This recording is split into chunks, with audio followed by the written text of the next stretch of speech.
दोस्तों प्रणाम, जय श्री राधे। आज हम एक खास टॉपिक पे बात करेंगे। रोग नाश के लिए कुछ आपको टोटके उपाय बताएंगे, तो हमारे वीडियो के अंत तक बने रहें। आइए जानते हैं इसका क्या कारण है, क्यों हम इतने दुखी हैं।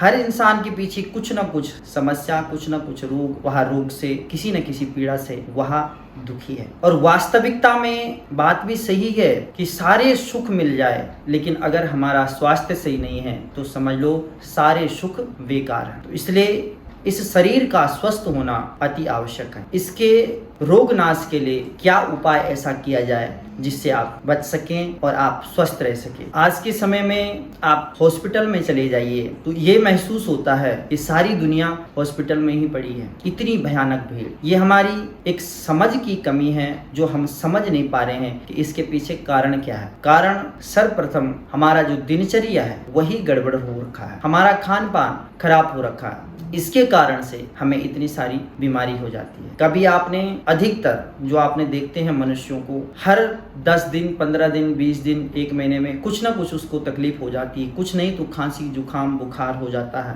पैरों में दर्द हो जाता है। लेकिन जो अन्य जानवर हैं, कुत्ता, बिल्ली, घोड़ा, गधा, खच्चर, बंदर, इनको कभी बीमार होते हुए देखा? बहुत कम। और बंदर तो खास करके बीमार नहीं होता है। इसके पीछे एक रीजन है कि वो जो भी खाता है, खाता क्या है, वो फल फ्रूट खाता है, लेकिन वो क्या खाता है, कच्चा खाता है। और हम लोग उसी चीज को, जैसे वो कद्दू खाता है तो कद्दू ऐसे ही खा जाता है, लेकिन हम लोग उस कद्दू में कई प्रकार के मसाले, कई प्रकार के तेल उसमें डाल करके फिर उसको खाते हैं।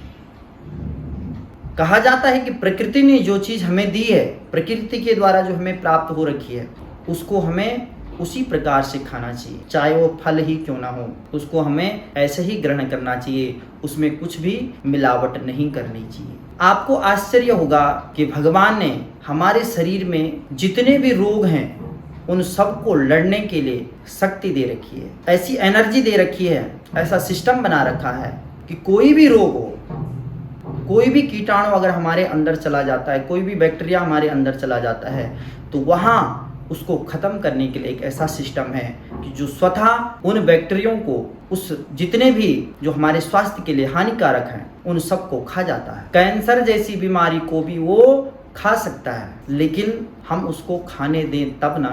हम क्या करते हैं कि हम उसको रोक देते हैं। सबसे बड़ी समस्या ये है कि हम पढ़ते नहीं हैं, समझते नहीं हैं, हम तुरंत प्रतिक्रिया दे देते हैं। अगर हम इसी चीज को धार्मिक रूप से जोड़ें तो हमारे शास्त्र कहते हैं कि व्रत रखना चाहिए। ज्योतिष से जोड़े तो ज्योतिष कहता है कि जिस ग्रह की दशा है, अगर सूर्य की दशा है तो आप रविवार के दिन व्रत करिए, शनि की दशा है तो शनिवार के दिन व्रत करिए, शुक्र की दशा है तो शुक्रवार को व्रत रखिए। और यह व्रत हमारे लिए, शरीर के लिए खास करके इतना फायदेमंद है कि आप सोच भी नहीं सकते। हमारा जो सिस्टम है पाचन क्रिया का, उसको पचाने के लिए एक समय चाहिए, एक अवधि चाहिए। जितने ही हम तला भुजा खाते हैं उतना ही हमारे जो लीवर है उसको पचाने में समय लगता है। खास करके सबसे ज्यादा जो समय लगता है नॉनवेज को पचाने में बड़ा समय लगता है, जिससे 10 से 12 घंटे लग जाता है। मैदा से संबंधित जितनी भी चीजें हैं उसको हम खाते हैं तो उसको 8 से 10 घंटे लगते हैं। इसी प्रकार से नॉर्मल भोजन को पचाने में 5-6 घंटे लग जाते हैं। फल फ्रूट्स को पचाने में 2-2.5 घंटे लग जाते हैं। जब हम उसको समय देंगे, यानी जब हम व्रत रखते हैं, तो उसमें क्या होता है कि जब हमारा पेट बिल्कुल खाली हो जाता है, उसमें कुछ भी खाने को नहीं बचता है, पचाने के लिए नहीं बचता है, तब वो क्या करता है कि हमारे आंतों में जो चिपके होते हैं कई दिनों से, जो एक परत सी बन रखी है उस मैल की, वह सिस्टम उसको ही खाने लग जाता है और वह परत एक क्लीन हो जाती है और वहाँ कुछ नहीं रह जाता है और हमारा जो पेट जो है एकदम क्लीन हो जाता है, साफ हो जाता है। जब हमारा यह सिस्टम सही रहेगा तो हमारा स्वास्थ्य भी सही रहेगा, लेकिन हम उसको पचाने ही नहीं देते हैं। 2 घंटे बाद हमने कुछ और खा लिया, 4 घंटे बाद हमने कुछ और खा लिया। जो चीज हमारे खाने योग्य नहीं है हम उसको भी खा जाते हैं।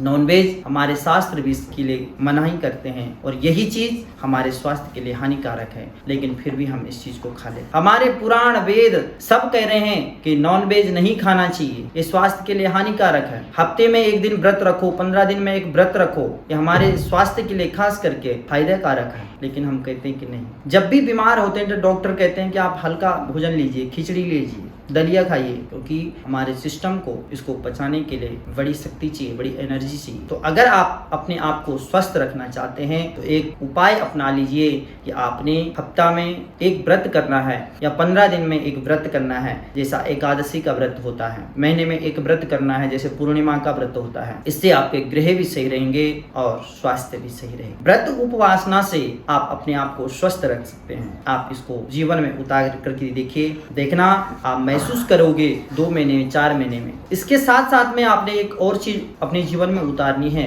कि सूर्य उदय से पहले आपने उठ जाना है। प्रातः वेला में, ब्रह्म मुहूर्त की वेले में, उसमें आप उठिए और आप महसूस करेंगे 10 दिन बाद ही कि आपका सब सिस्टम सुधर गया। अपने स्वास्थ्य में आप लाभ पाएंगे। अपने मोटापे की जो समस्या है उससे भी आप निजात पाएंगे। उपाय के तौर पे मैं आपको कहूंगा कि आप अगर बहुत बीमार हैं, आपका स्वास्थ्य कुछ न कुछ समस्या लगी रहती है, तो अपने वजन के बराबर आप सतनाजा खरीदिए और किसी बहते हुए पानी में उसको प्रवाह करिए। जल प्रवाह प्रक्रिया इस प्रकार है कि आपने एक मुट्ठी लेनी है, अपने सिर से घुमा करके उसको पानी में बहा देना है, लेकिन बहता पानी, जहाँ ज्यादा पानी हो, और ऐसे पानी में आपने एक एक मुट्ठी करके अपने वजन के बराबर सतनाजा को जल प्रवाह कर लेना है। यह प्रक्रिया आपने प्रत्येक अमावस्या के दिन करनी है और आप इस जो आपकी समस्या है स्वास्थ्य से संबंधित, आप 2 महीने में, 3 महीने में आप महसूस करोगे कि हमारे स्वास्थ्य में बिल्कुल सुधार है। ये 3 उपाय हैं, एक व्रत उपासना, दूसरा